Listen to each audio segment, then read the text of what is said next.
Hello friend, welcome to smartcoding.com। Last session के अंदर हम लोगों ने देखा कि पाई चार्ट क्या होता है और पाई चार्ट के डिफरेंट पैरामीटर को हमने डिस्कस किया। इस सेशन के अंदर बचे हुए पैरामीटर को डिस्कस करके जो पाई चार्ट ग्राफ है उसको हम लोग और इन्फॉर्मेटिव बनाने की कोशिश कर रहे हैं। तो हम लोग अपने जुपिटर नोटबुक के अंदर चलते हैं और वहाँ पर हम लोग प्रैक्टिकल करके देखते हैं। तो जैसे कि मैं अपने जुपिटर नोटबुक के अंदर आ गया हूँ। ये लास्ट सेशन के अंदर जो हमने पाई चार्ट का यूज करके, पाई चार्ट फंक्शन का यूज़ करके different type of pie chart को मैंने ड्रॉ किया था। उसके बाद हम लोग यहाँ से कंटिन्यू आगे हम लोग करने वाले हैं, ठीक है। ओके, उसके बाद हम लोग क्या काम करते हैं, अभी मुझे इसका ये फिगर है, ये फिगर का मुझे साइज़ बढ़ाना है। तो साइज़ हम लोग बढ़ाने के लिए कौन सा पैरामीटर यूज़ करते हैं वो देखते हैं, ठीक है। तो मैं सेम कोड को कॉपी कर रहा हूँ। सेम कोड को मैंने कॉपी किया। कॉपी करने के बाद हमारे पास एक रेडियस नाम का पैरामीटर होता है, उसका यूज़ करके हम लोग इसकी साइज़ को बढ़ा सकते हैं। तो मैंने एंटर कर रहा हूँ रेडियस यूएस इक्वल टू, यहाँ पे जो वैल्यूज हम लोग लेते हैं और फ्लोटिंग पॉइंट के अंदर लेते हैं। तो मैंने 1.8 किया, शिफ्ट प्लस एंटर से प्रेस किया। तो यहाँ पे देखेंगे वो जो फिगर है, फिगर का साइज छोटा हो गया, ठीक है।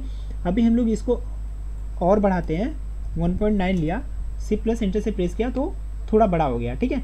तो ऐसे हम लोग फिगर की साइज़ को घटा और बढ़ा सकते हैं, दोनों कर सकते हैं, ठीक है।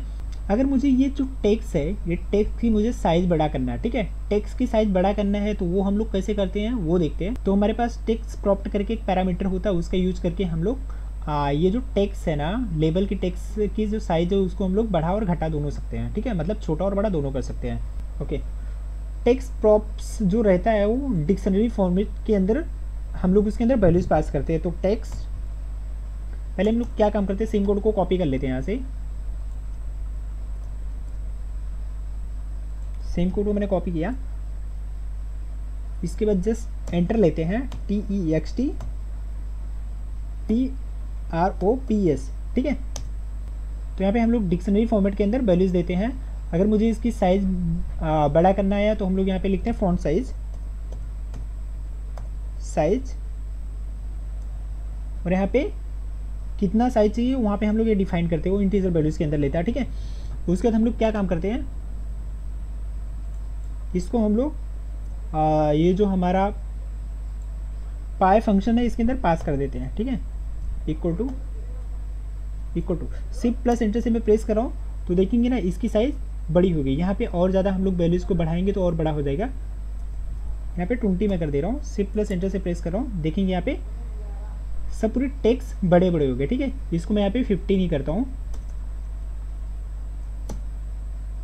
ओके, नेक्स्ट हम लोग देखते हैं सेंटर कैसे यूज करते हैं, सेंटर पैरामीटर को कैसे यूज करते हैं। सेंटर पैरामीटर क्या होता है, यक्स और वाई डिस्टेंस से आपको कितना सेंटर पे चाहिए, मतलब कौन से कोऑर्डिनेट पे चाहिए, तो वो सेंटर पैरामीटर का यूज़ करके हम लोग कर सकते हैं। तो ठीक है, तो हम लोग यहाँ पे एक कोड को कॉपी करते हैं। सेम कोड को हमने कॉपी किया, कॉपी करने के बाद नेक्स्ट सेल के अंदर हमने पेस्ट किया और यहाँ पे हम लोग एक सेंटर पैरामीटर यूज़ करेंगे, CENTER, ठीक है। इसके अंदर जो वैल्यूज़ हम लोग देते हैं टपल फॉर्मेट में वैल्यूज़ देते हैं। पहले हम लोग यक्स की कोऑर्डिनेट को डिसाइड करते हैं, फिर बाद में वाई की कोऑर्डिनेट को डिसाइड करते हैं। तो हमने यहाँ पे 3/5 दिया, मतलब जो 3 रहेगा यक्स कोऑर्डिनेट रहेगा और वाई रहेगा 5 कोऑर्डिनेट रहेगा, ठीक है। तो हम लोग शिफ्ट प्लस एंटर से प्रेस करते हैं और यहाँ पे 3 और 5 कोऑर्डिनेट पे हमारा जो पाई चार्ट का ग्राफ है वो आ चुका है। ओके, नेक्स्ट जो इसके अंदर परसेंटेज दिया है, अगर उसका भी मुझे डिस्टेंस कम ज़्यादा करना तो वो भी हम लोग कर सकते हैं। हमारे पास परसेंटेज डिस्टेंस करके एक पैरामीटर होता है, उसका यूज़ करके हम लोग कर सकते हैं। तो हम लोग सेम कोड को कॉपी करते हैं। सेम कोड को मैंने कॉपी किया,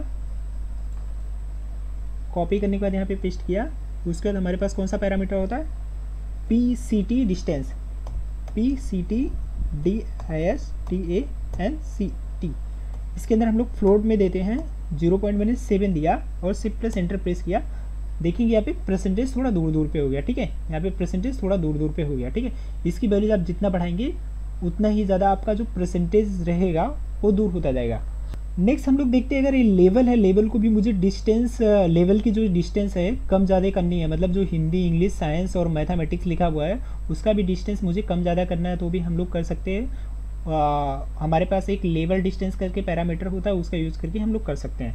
तो तो यहाँ पे सेम कोड को मैं कॉपी कर रहा हूँ, कॉपी किया और नेक्स्ट सेल के अंदर मैंने पेस्ट किया। यहाँ पे क्या देंगे, लेबल डिस्टेंस या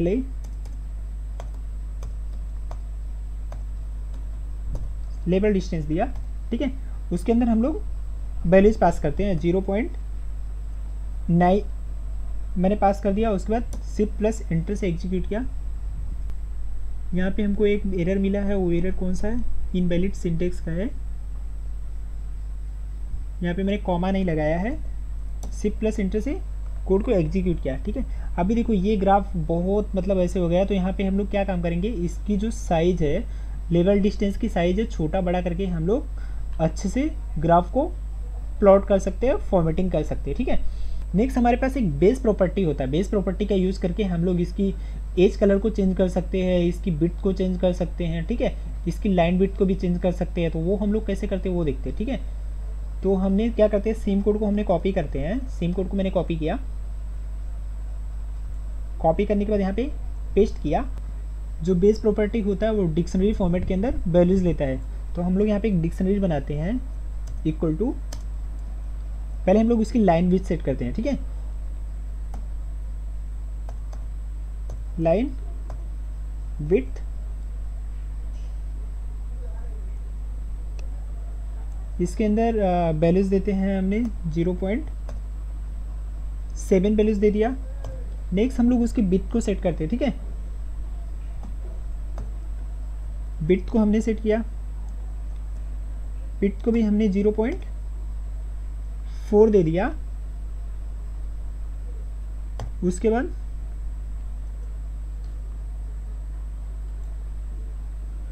हम लोग एज कलर चेंज करते हैं, ठीक है। एज कलर मतलब ये जो एजेस दिख रहे हैं इसके कलर, ये इसके कलर की बात कर रहा हूँ मैं।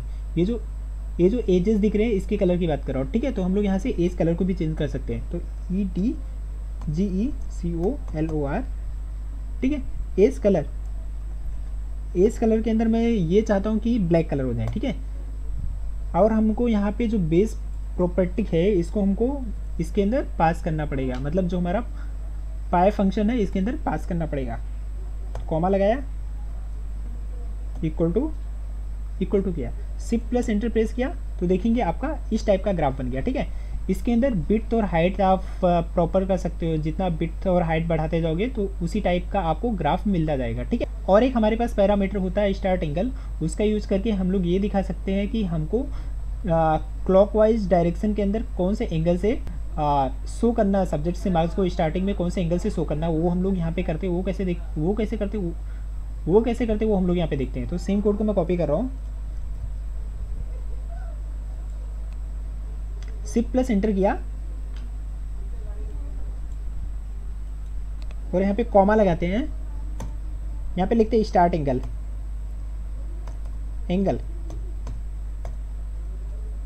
स्टार्ट एंगल के अंदर हम लोग वैल्यूज देते हैं डिग्री में लेते हैं, ठीक है। अभी सपोज करो 90 लेता हूँ तो 90 डिग्री से चालू हो जाएगा, ठीक है।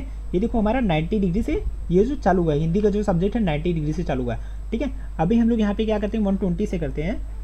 120 से मैंने किया, 120 से ये 120 डिग्री से चालू हो गया। तो ये हमने लगभग सभी पैरामीटर को डिस्कस किया। पाइपलॉट के अंदर कितने पैरामीटर्स होते हैं तो हम लोग उसको रिकैप कर लेते हैं, हमने क्या क्या सीखा है इस सेशन के अंदर। ओके, इस सेशन के अंदर हम लोगों ने देखा टेक्स्ट प्रॉप कैसे यूज़ करते हैं। टेक्स्ट प्रॉप का यूज़ करके हम लोग टेक्स्ट की जो साइज़ है उसको हम लोग बढ़ा और घटा दोनों सकते हैं, ठीक है।